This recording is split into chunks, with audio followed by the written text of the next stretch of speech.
Swayam Prabha. Digital India. Educated India.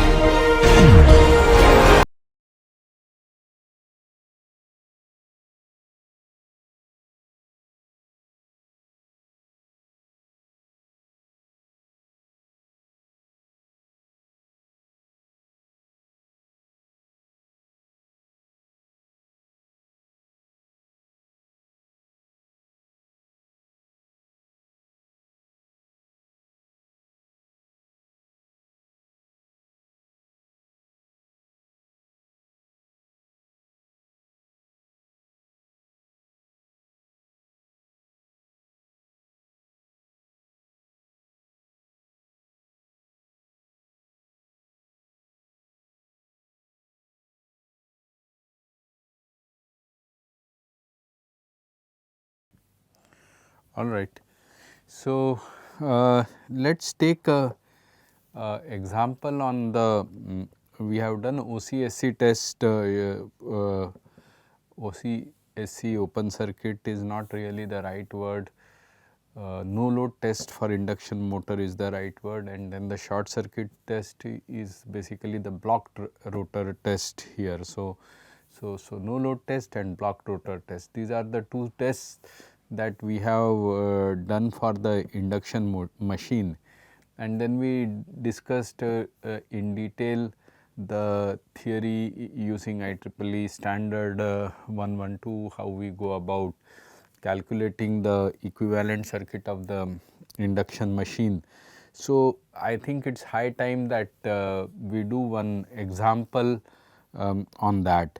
So, this is an example adapted from Fitzgerald Kingsley, and the numbers I have simplified a lot just for the ease of my calculation. So, the numbers are not really representative of any particular machine or something like that.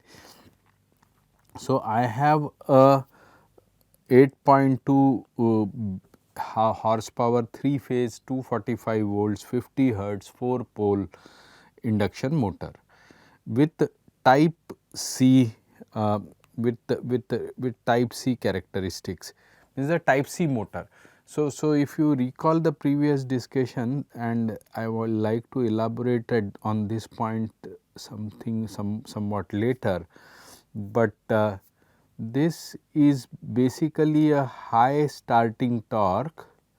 Type C motor is a high starting torque and low starting current, if I am not mistaken. High starting type C corresponds to high starting torque and low starting current.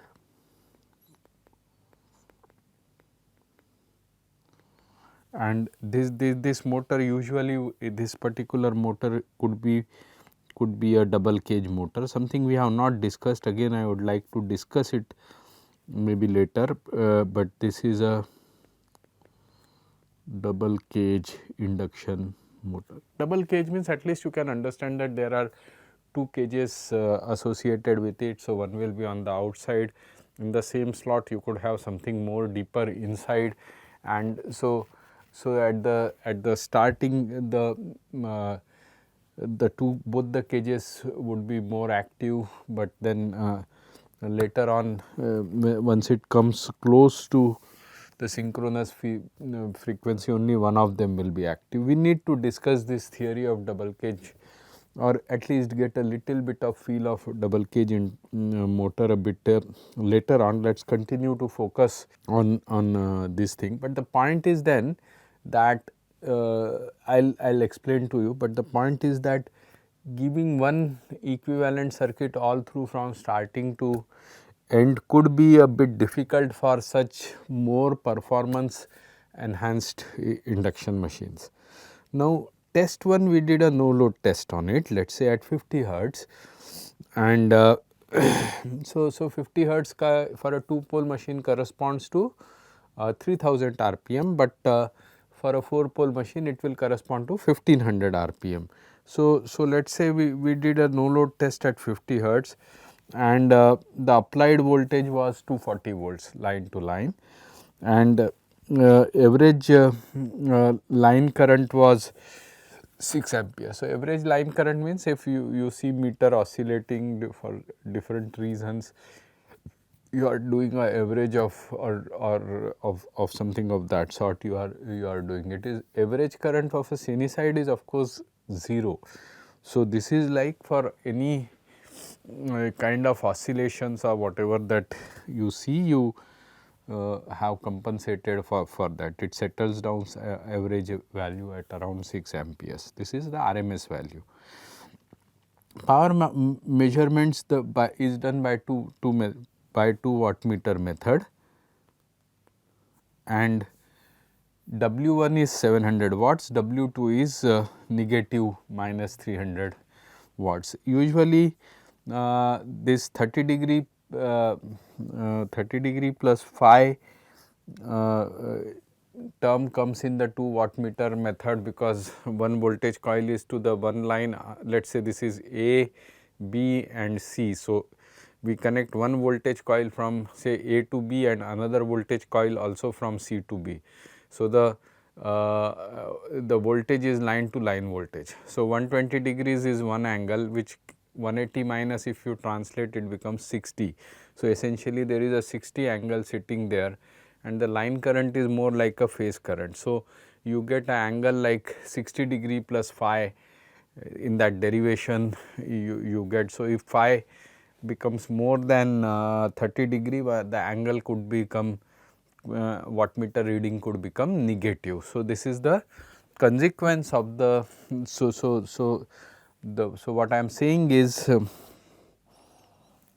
this negative wattmeter value is a consequence of the fact that we are using line to line voltage measurement, and the current is of course the line current, which is same as phase current in a star connection. So, this consequence is creating this negative 1 wattmeter method as when the power factor becomes low, that is the phi becomes large, then cos of 60 plus phi becomes negative for 1, and so that is inducing this negative value.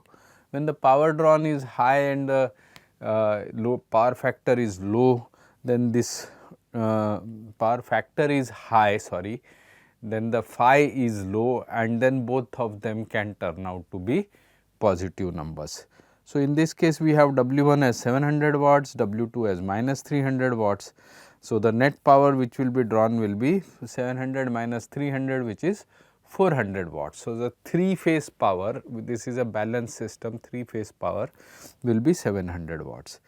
And again the IEEE standards 112, I think basically say that you should 112 basically say that let me check the number of the standard. Standard is 112 1996, IEEE standard 112 1996 say that blocked rotor test should be done at 25% of the rated frequency. I think for 25 HP or larger motors, but this is a smaller motor, but even then the test has been done in that sense. The reason is that you want to simulate blocked rotor test is mainly required because you want to get a handle onto the R2 dash X2 dash values, which are the rotor values, and the leakage reactance is and even the leakage reactance and the resistances also temperature dependence is there, but the leakage reactances they can be a function of slip frequency, because the leakage reactance is impacted by saturation, and that effect could be different at different frequencies, not so much for a cage rotor machine, but for other constructions you could slip ring and other constructions you could have this issue. So, what if you do the if you do not adjust the frequency of the rotor currents close to the values, to the frequencies that you will encounter in actual condition, then the leakage reactance measurement X2 dash calculation may be inaccurate. So, here what we are assuming is that 75% is a good number, slip is 0.25, slip is around should be around 25%. When we say of the rated frequency, we are saying that the slip will be around 25% close to rated conditions. That may be a bit on a higher side, but we have taken this in the test, this is what is specified. So, you want to, while making leakage reactance X2 dash calculation, you want to send 25% of 50 hertz as the electrical frequency of the current. So, therefore, it will be 0.25 into 50 will come out to 12.5 hertz, 25% of 25% of 50 hertz, that would be 12.5 hertz. Now, because the rotor is blocked, right, because the rotor is blocked, the slip is 1. So, whatever is the stator frequency, the same frequency is going to be reflected electrically in the rotor also. So, if I want 12.5 hertz to be flowing in the rotor, what should be my stator frequency? So, my stator frequency will have to be 12.5 hertz. So, that means I need another generator set or something through which I can adjust generate voltages at different frequency, which is in this particular case is 12.5 hertz. So, and the other thing that we want is that we want to send close to the rated current value in the rated current value through the through our circuit, because the leakage reactances we want to simulate. We want to simulate the leakage reactances around that current value. The fluxes will depend upon what is the current flowing. Starting current could be up to, if starting current can be as much as 3 to 4 times the rated current, right. So, therefore, one again needs to be careful while doing this experiment as to whether you want to do this experiment near to the starting condition, or you want to do the experiment more towards the rated condition. So, we want to do this, we are doing this experiment towards the rated condition. So, rated starting current would be much higher, I said 3 to 4 times. So, then the voltage to get the, when I have kept the slip 1, R2 by S is a small value, and I is what is R2 by S is R2 basically, R2 dash itself. So, impedances are lower. If I just apply actual value, I will get 3 to 4 times the rated current, because slip at the rated condition the slip becomes small. So, R2 dash by S becomes large. So, the rated current is much lower than the starting current. So, if I want to push rated current at slip 1, then what I have to do? I have to also reduce the applied voltage, and if I want to reduce the applied voltage, in this case I have applied 30 volts here and 18 amperes, and then we have again taken the values, the readings as 215 watt and 460 watt. So, together they will come to 4 plus 2 675 watts. This is the value that we will get. Yes. So, I will get 675 watts as my this thing, and if I calculate root 3 VLIL, in fact that is what I was doing just to see where my apparent power is, that is coming to around 935.28 volt amperes, So the power factor is not obviously unity, so therefore the power drawn is lower than the volt amperes which is pushed in the circuit. This is done, blocked rotor test is done, so that we can get values of R2 dash and X2 dash, the leakage impedance or associated with the rotor. First test, no load test, is done predominantly to get XM and X1, but predominantly to get XM. As I had said earlier, RM we do not calculate most of the time, we push those losses into the friction and windage losses. Basically we put all the no load losses approximate as if they are friction and windage losses. Then we need a resistance of the stator winding, and we can easily measure it, the DC resistance of it. Only thing is it should be measured immediately after the test 2, because once you have run the test 1 in no load test, you should keep the machine running for some time, so that the rotor bearings are in their proper condition once they are running for quite some time. So there is no unnecessarily extra lubrication problem or something like that. Then the blocked rotor test also, once you have done and waited for some time, then the temperatures of the current would be close to what would be seen in the actual machine, and then at that temperature, if you, then you are followed by test 2 when you do the test 3, which is the measurement of the DC resistance. Then you calculate that this resistance is 0.275 ohms per phase.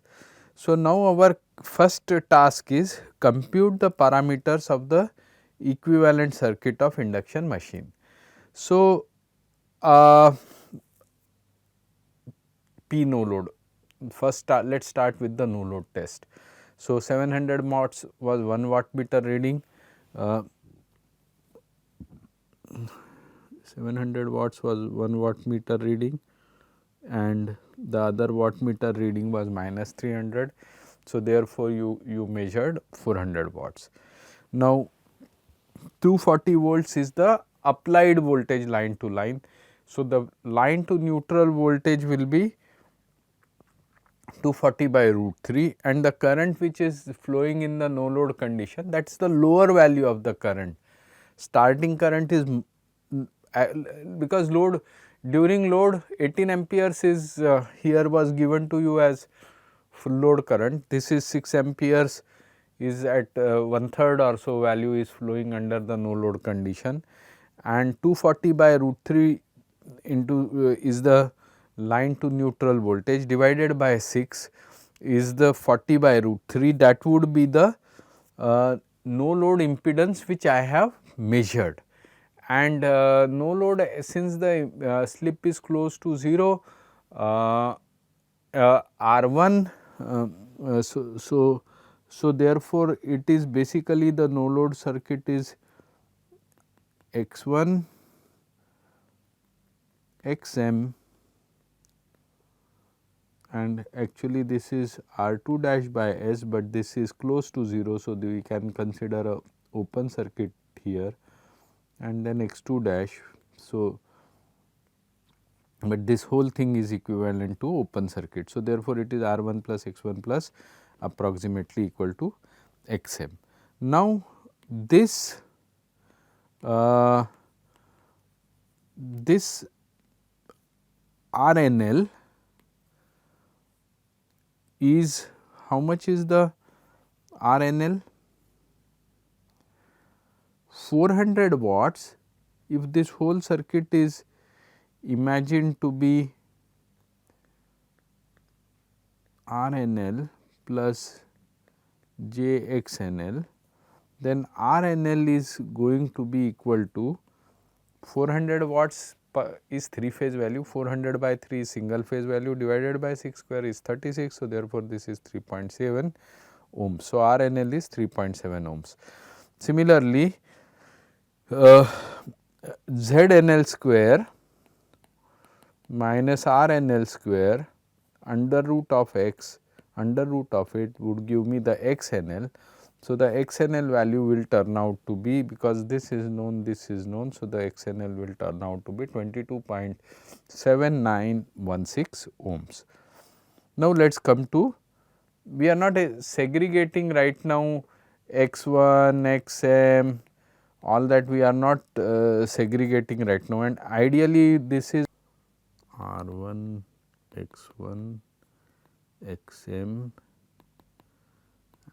r2 dash in parallel with x2 dash, this is divided by slip at no load. This is the exact equivalent circuit, which is translated as RNL plus J XNL, which is what is been measured, and now we have got RNL and XNL values. This is equivalence to RNL plus JXNL, and this is what we got here. Okay, done. Now, let us come to the step 2. We need to also see the dive deep into what is happening in the rotor. So, ZBL, the blocked rotor test, BL indicates blocked rotor test, NL indicates no load test, 30 volts line to line divided by root 3 and 18 amperes is the current. So, you measure apparent impedance, the impedance, net impedance as blocked rotor test impedance as 0.962 ohms per phase, and here the slip is 1. So, your circuit is like this: R1, JX1, XM, JXM, R2 dash, by S being 1. So, therefore, R2 dash, X2 dash, and this is being equivalence to, this is the supply point, this is being equivalence to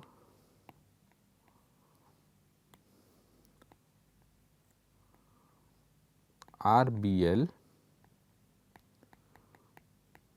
plus J XBL. So, the RBL turns out to be, what is your RBL turns out to be 675 watts we measured, W1 plus W2.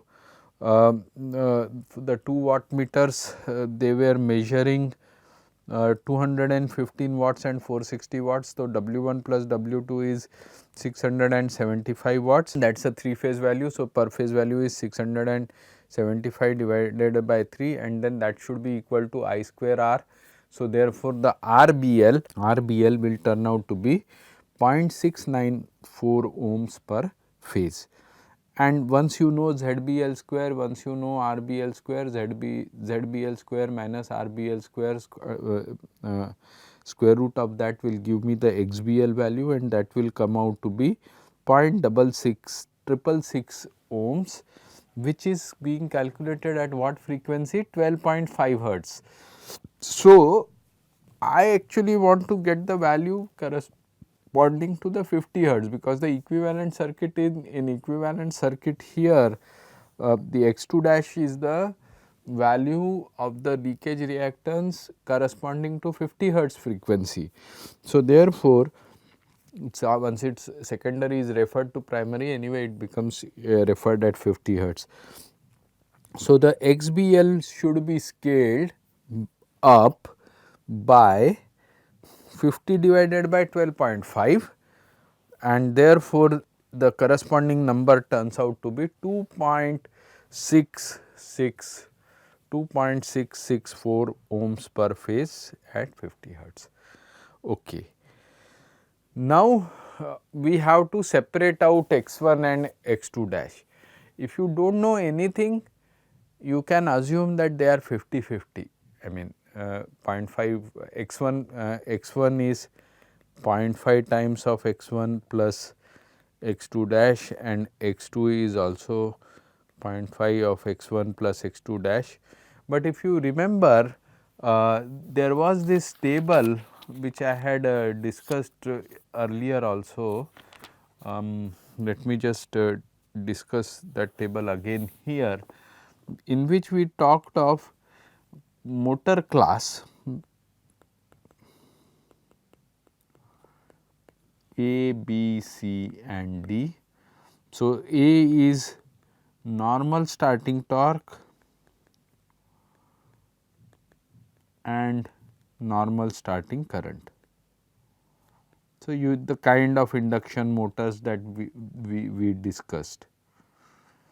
In this case, it is recommended that the empirical distribution of leakage reactance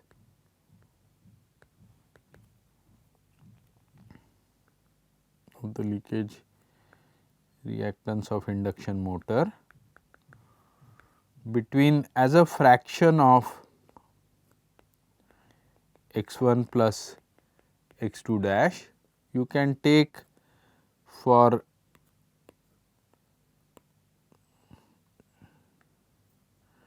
class A, you can take it as x 1 as 0.5 and x 2 dash also as 0.5. If for class B, which is normal starting torque and low starting current.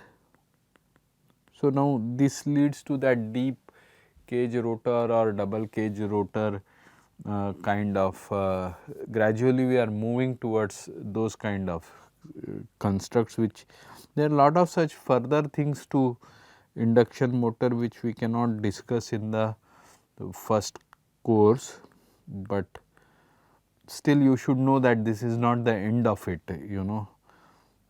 Then for class B, it is 0.4 and 0.6. So, the leakage reactance has increased in a bit, increased a bit than the x 1 dash. And then class C is high starting torque,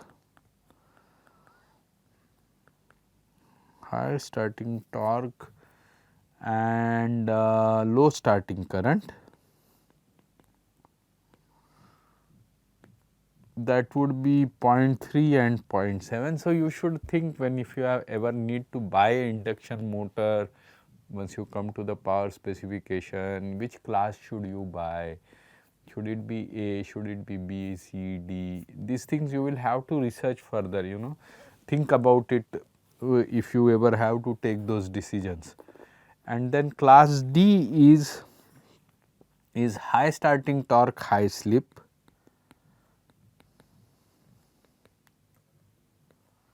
And here the slip can be high.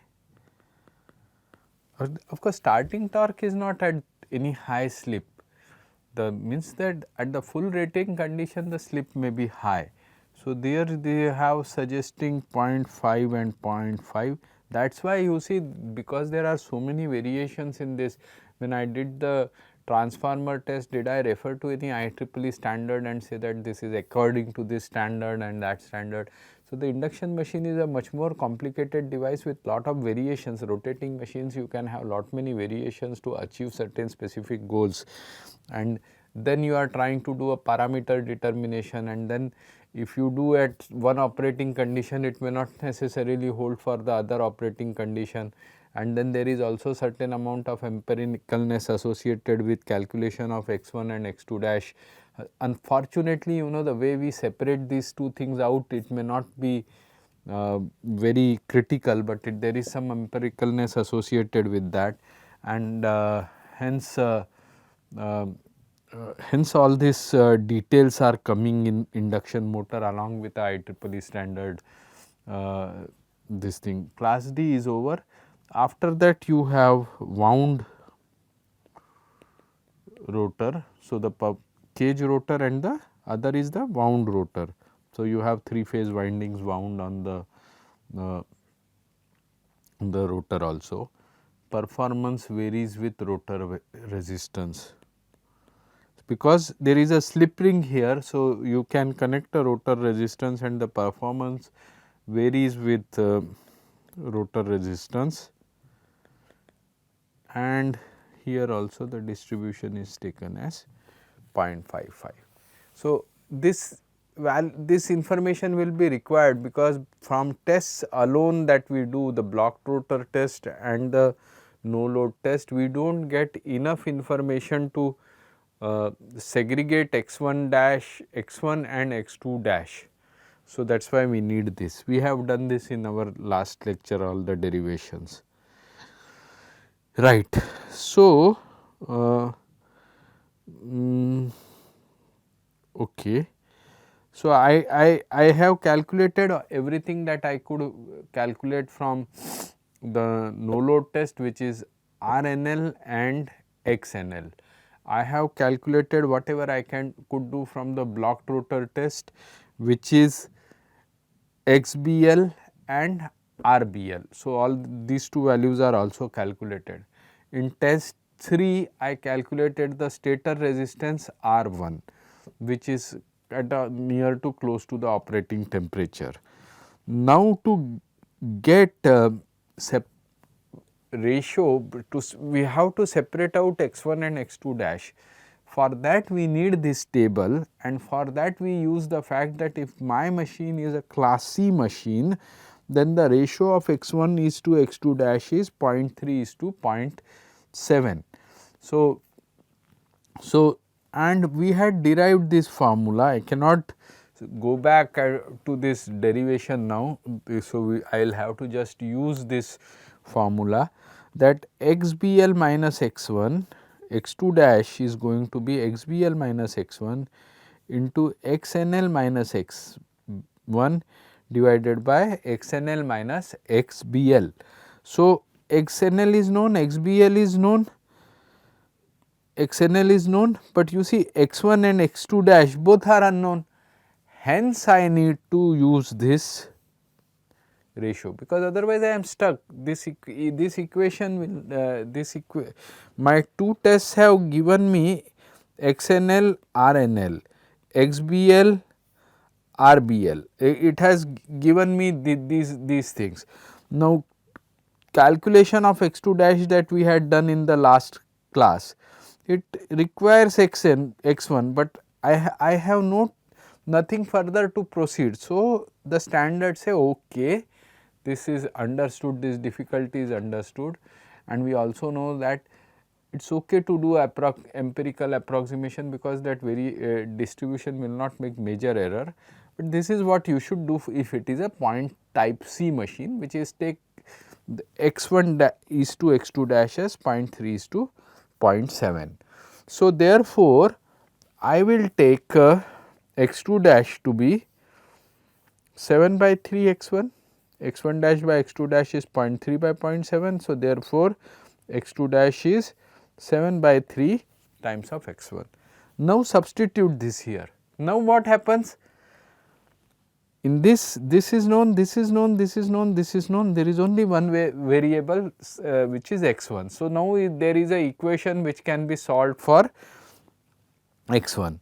So, I get 7 by substituting this as 7 by 3 x1, I get 7 x1 taking the 3 here, 3 times xBL minus x1 into xNL minus x1 divided by xNL minus xBL. So, 7 xN x1 taking this fellow here and substituting xNL as 22.79 and xBL as 2.66 is equal to 3 times xBL 2.66 minus x1, which is unknown, xNL which is 22.79 and x1 which is unknown. So, now open it up and open this thing up properly and get to see, this is just a plain number, right. So, this difference is just a number, multiply this by 7, divide this by 3, and that comes out to be 46.96 x1 should be equal to x1 square, minus x1 into minus x1 is x1 square, then minus x1 into 22.796. So, that will be minus 22.79 and 2664 into minus x1. So, that will again give you minus 2.664. So, if you sum 22 and 264, that is 25 coming with a negative sign times of x1, and then this plus this into this is the constant. So, that is 60.795, and I am just sorry, this into this will be a larger number, but yeah, this is correct. This is what is the expanded form of this, the 3 having gone down here. So, now this one also I take it to the right hand side. So, I will get x 1 square minus 72.4156 x 1 plus 60.7168 is equal to 0. So, this is a quadratic equation in x 1. So, a square plus ax square plus bx plus c equal to 0. So, x is equal to minus b plus minus under root of b square minus 4ac divided by 2a. So, x 1 will turn out to be minus b is this, plus minus under root of b square is this, a is 1. So, 4 into just c divided by 2a, a is 1. So, just divided by 2, which is going to be this number here. Now, the plus sign I will not take because that is will give me a number which is in the order of magnetizing impedance. So, I will just take the negative sign as the correct value here, and that gives me a positive reactance of 0.8483 ohms. So, this is the using the negative sign, I get a smaller value which is correct. The larger values actually represent in not leakage reactances of the order of 70s, and that is a very large number. So, we do not take that, and this is the realistic value. Now, once I have got x 1, then I can calculate x 2 dash from this 7 by 3 times of x 1. So, the x 2 dash turns out to be 1.979 ohms, and once this is done, then basically as I had said, this is a good approximation of the equivalent circuit. So, these two get summed together. So, therefore, XNL is basically x 1 plus x magnetization. So, subtracting x 1 from XNL, I get xm to be equal to 21.94, approximately 22 ohms of magnetizing impedance. No load current, remember, in the is much more in induction machine than what you have no load current as a ratio of full load current in the transformer, because transformer the iron has continuity, and here there is a air gap. So, current is more means the reactance is comparatively lower. So, that value I am commenting on this value. Now, for R2 dash we had this formula, R1 is directly measured from the DC resistance at the right temperature is known. This RBL we know as 0.694, the blocked rotor test RBL we know the here test 2 we know it as 0.694. So, therefore, we know this, we know this, we know x 2 dash, we know xm, and we know this value also. So, we plug in x 2 dash which we have recently calculated here, we plug in xm which we have calculated, and in everything in this formula, and this one is quite straightforward, no quadratic equation to be solved and all that. R 2 dash comes close to 0.5 ohms in this our example. So, we have got the equivalent circuit of the circuit of our induction motor. Why do I say I have got the equivalent circuit? Because I got R1, X1, Xm,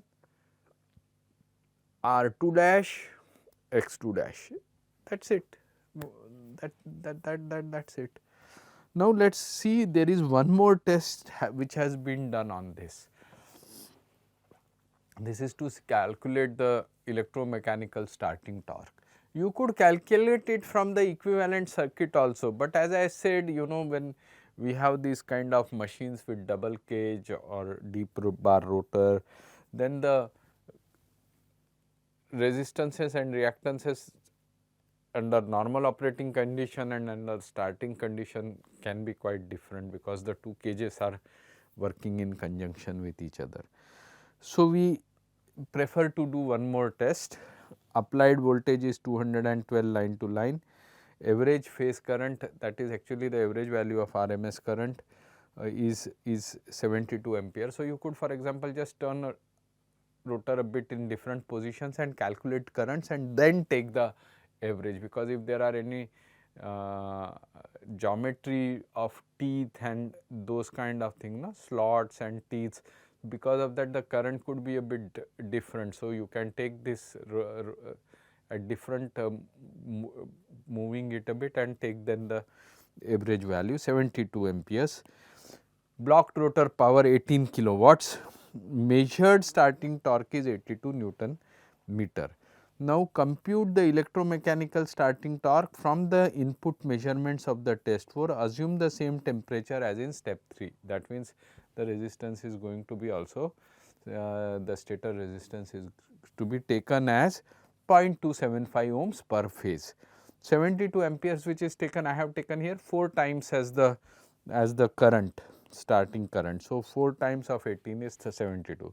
So, per phase loss, 3 phases another factor of 3.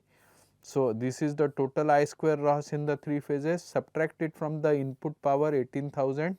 So, I will get 13723.2 watts. So, that is the PBL minus 3 I square R1, and synchronous speed is 2 pi 50 and 4 pole machine. So, therefore, the synchronous speed mechanical radians per second is half. Machine will not run at 3000 RPMs, machine has to run close to 1500 RPM. So, therefore, 152 pi number of pole pairs is 2, and I get this number as 157.07 radians per second, and this is therefore the gap power divided by omega s. This standard formula will give me the electromechanical torque, which is coming out to be 87.433 meters, which is more than obviously the measured value. So, this completes this particular example. So, in our example on the tutorial problem that we did on blocked rotor and no load test, we talked of different classes of A, B, C, D. We talked of different classes of the this thing, and induction motor, and then we said it's about the starting torque that is involved there, how whether it is low, high, etc., and whether the currents whether they are low or high. So, to just give you a very quick recap, class A was having normal starting torque, normal starting current. Class B was having normal starting torque and low starting current, and C type is having high starting torque, low starting current, and class C, that was what we had used there, class C, which is high starting torque, low starting current, and then class D is high starting torque, low slip. So, one thing is you can realize such things by 3-phase wound rotors with slip springs and having variable resistance there. So, you want to have a high starting torque and low current at the high starting torque, you put the resistor to a large value at the time of starting, and then over that variable resistance connected with the slip ring can be reduced and so on. So, you could do that kind of a thing. That is a very generic kind of a arrangement, and then leakage inductance effects are also nonlinear, because the current is in that secondary branch is a contribution of R2 by S. S is 1 at the time of starting. and x2 dash. So, how your rotor bars and things are configured, you know, to give leakage reactance. One is, of course, it will reduce with it will of course reduce, it will increase with frequency or reduce with near the synchronous frequency when the motor is running close to the synchronous frequency. So, that one linear effect is there, is always there, you know, that's definitely there. And then of course, there could be some more flux path related non-linearities and so on. So, so there are different designs other than just a wound rotor induction motor, which are known as, for example, deep bar and double cage squirrel induction, double squirrel cage induction motor. Just just a sort of thought, you know, why do we call it as a squirrel cage induction motor? So, it is like a cage which you hold, but probably the bars are so close that actually squirrel cannot go out, probably could be one of the reasons, but it is something to think about, you know, why it is called as a squirrel cage induction motor. And then if you recall that question that we had done, class C, that was actually a double squirrel cage rotor bar design, you know. So, you need to have some idea of what we mean by these terminologies, and how we are altering. See, we want to make high torque, means we have to increase the we have to increase the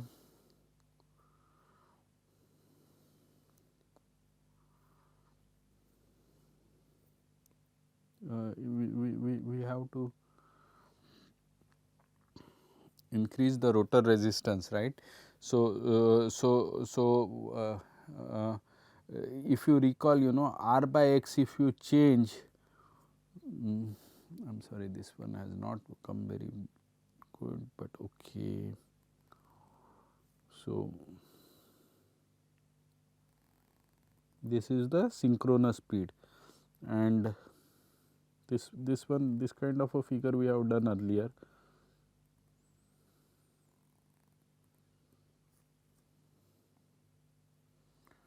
So, this maximum torque is of course there, but as we change the R by X ratio, we change the R by X ratio. So, the maximum torque was given by an expression, I do not remember it offhand, but I have it here. It is 1 by omega s into 3 by 2 for a 3 phase, of course, 3 by 2, and I am talking of 2 pole induction motor. So, this is R1, this is the Thevenin's equivalent we are talking of, plus under root of R1 equivalent square plus x1 equivalent plus x2 dash whole square, and this S max was basically, if you recall, R2 dash, where the maximum torque happens, is given by R2 dash divided by R1 equivalent plus x1 equivalent plus x2 square. So, basically the point we are trying to say is maximum torque, the maximum torque here, I am sorry, yes. So, the maximum torque, this is only depending upon R1 equivalent, x1 equivalent and x2 dash, that is the Thevenin's equivalent impedance and the x2 dash and the Thevenin's equivalent voltage. So, it takes a constant value, that is what I have shown here, it takes a constant value, but the this thing at which it happens, you know, the thing at which it happens, the slip at which it happens, that is R2 dash, that depends upon R2 dash. So this does not depend upon R2 dash, the T max does not depend upon R2 dash, but the S max is proportional to R2 dash. So as I keep increasing R2 dash and make it equal to this value here, then at even at so even at this one here, I can get the maximum starting torque, even I can get it at slip 1. This is the standstill point and this is the synchronous speed, and I can get the maximum torque, I can get the maximum torque at the standstill itself, but then its performance at the rated torque would be very poor. In fact, this is a very poorly, for normal 3-4% slip or whatever, you will get very little torque, but here we will get much higher torque at 3% slip or somewhere. So what we have to do is, essentially the target for us is that we should be able to, when we want to start the machine with a high torque, we should be able to get a high R2 by S ratio. We should be able to increase the R2 dash at the time of the starting, and then we should be able to reduce R2 dash when the motor is functioning. So in some sense, we are moving from one characteristic to another, though not very apparent to you, you are actually moving from one characteristic to another. So the actual torque speed characteristic you will only know by experimenting properly, you know, in such a case. So if see, cage rotor construction is very simple, nothing up from outside, it is completely enclosed, you do not have to touch anything. The question is, can you do the same thing with a cage rotor construction? What I talked of with a wound rotor and slip rings and all that, that is all fine, so on so forth, but can I do the same thing with a cage rotor construction? The answer is yes, and for that there are two innovations. One is deep bar, one is the deep bar, and the other one is deep bar, and other one is known as the double squirrel cage rotor bars construction. So let us understand, both of them are very similar, and they work also something very similar to skin effect concept that you may have seen in the in the power systems course, if or you will see it rather in the power systems course, but you may have seen it in physics, and I have mentioned it earlier also, which is that a resistance, effective resistance seen at AC, which is called as RAC, to the DC resistance can be quite different,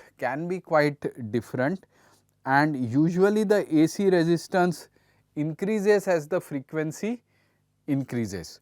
So for example, at 50 hertz, if at the 50 hertz value, if I want that ratio to be say